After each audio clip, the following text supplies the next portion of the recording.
கர்த்தருடைய நாமத்தில் உங்களை மகிழ்ச்சியோடு வாழ்த்துகிறேன். கர்த்தர் உங்களோடு இருப்பாராக, உங்களை ஆசீர்வதிப்பாராக.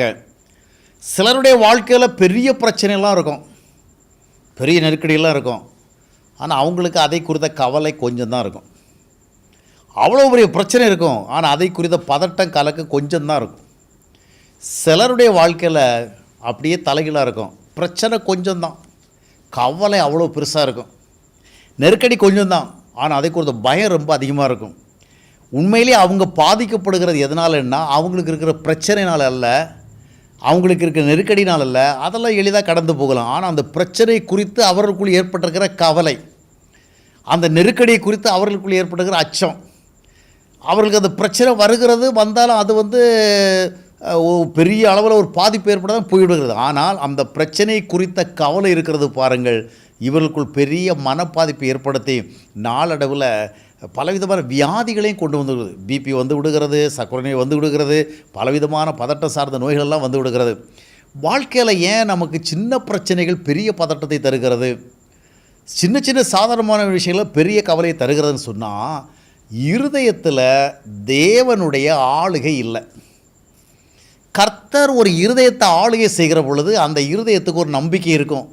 நமக்கு எவ்வளோ பெரிய பிரச்சனை இருந்தாலும் அதை மேனேஜ் பண்ணுறதுக்கு, அதை சமாளிக்கிறதுக்கு, அதன் மத்தியில் நம்மளை வாழ வைக்கிறதுக்கு ஒருத்தர் இருக்கிறாரு.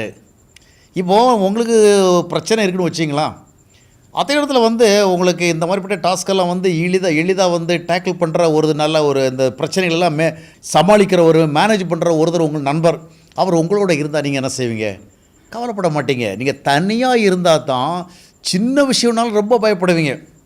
ஆனால் ஒருத்தர் கூட இருந்தால், அதுவும் அவர் ஆற்றல் உள்ளவராக இருந்தால், பிரச்சனை வந்தாலும் கவலைப்பட மாட்டீங்க, அவர் பார்த்துக்குவார். அதுபோல் தான் நம்முடைய இருதயத்திற்கு தேவ ஆளுகை வேணும், தேவனுடைய அரசாட்சி வேணும். அந்த அரசாட்சி இருக்கும் பொழுது பெரிய அளவில் வந்தாலும் கவலை சின்ன அளவில் தான் இருக்கும். பாருங்கள், கோலியாத்து வந்த உடனே சவுலுக்கு அவ்வளோ பெரிய கவலை, அவ்வளோ பெரிய பதட்டம் கலக்கம். 1 சாமுவேல் 17:12 வாசிக்கும் பொழுது ஒரு ராஜா அவ்வளோ பெரிய சேனையை வச்சுருக்கிற மனுஷன், ஒரு அரக்கன்று சொல்லப்படுகிற அந்த கோலியாத்தை சவால் விட்ட உடனே அதை அவனால் ஃபேஸ் பண்ணவே முடியலை, கலங்கி பயந்து நடுங்குகிறான். ஆனால் தாவீது ஒரு சாதாரணமான ஆடுகளை மேய்த்து கொண்டிருந்த ஒரு மனுஷன், ஒரு வாலிபன். அவன் பாருங்கள், அவ்வளோ பெரிய கோலியாத்துக்கு முன்னால் சாதாரண கவுன்கர்களை கொண்டு எளிதாக அவனை ஜெயிக்கிறான். அது காரணம் என்னென்னு சொன்னால், கோலியாத்து ரொம்ப சின்னவனாக இருந்தான் என்பதற்கல்ல, அவனுக்குள் தேவன் பெரியவராக இருந்தார். தேவனுடைய ஐக்கியத்தை கொண்டவனாக இருந்தபடினால அவ்வளோ பெரிய கோலியாத்தாக இருந்தாலும் சரி, யாராக இருந்தாலும் சரி, ஆண்டவர் அதை ஃபேஸ் பண்ண உதவி செய்வார், ஆண்டவர் சமாளிப்பார். அப்போ தேவ ஆளுகை நம்முடைய விருதத்தில் இல்லாதனால தான் சின்ன சின்ன கவலையெல்லாம் சின்ன சின்ன பிரச்சனைலாம் பெரிய பெரிய கவலையெல்லாம் உருவாக்கு. பல நேரத்தில் பார்த்திங்கன்னா பிரச்சனை சாதாரணமாக போயிடுது, பெருசாக நினச்சோம் மலை போல் பனி போல் போயிடுச்சு. ஆனால் அதற்கிடையில் நமக்கு ஏற்பட்ட பதட்டமும் பயமும் கவலையும் நம்மளை வியாதியாளர்களாகவே மாற்றி விட்டது, பெரிய மனவியாதிகளெல்லாம் கொண்டு வந்து விட்டது. எனவே தான் மத்தேயு 6:33 வாசிக்கும் பொழுது, முதலாவது தேவனுடைய ராஜ்யத்தை தேடுங்கள், தேவனுடைய ஆளுகையை தேடுங்கள், தேவனுடைய அரசாட்சியை தேடுங்கள், தேவனுடைய கட்டுப்பாட்டுக்குள் வாழ்வதை தேடுங்கள், தேவனாலே வழிநடத்தப்படுவதை தேடுங்கள். இந்த மாதிரி அந்த வசனம் சொல்லுகிறது. ஆம் அருமையானவர்களே, பிரச்சனைகள் சிறிதா பெரிதா என்பதல்ல, நமக்குள் ஆண்டவர் நம்மை ஆளுகிறாரா, ஆண்டவர் நமக்குள் இருந்தால் நம்முடைய பிரச்சனையை ஆளுவார்.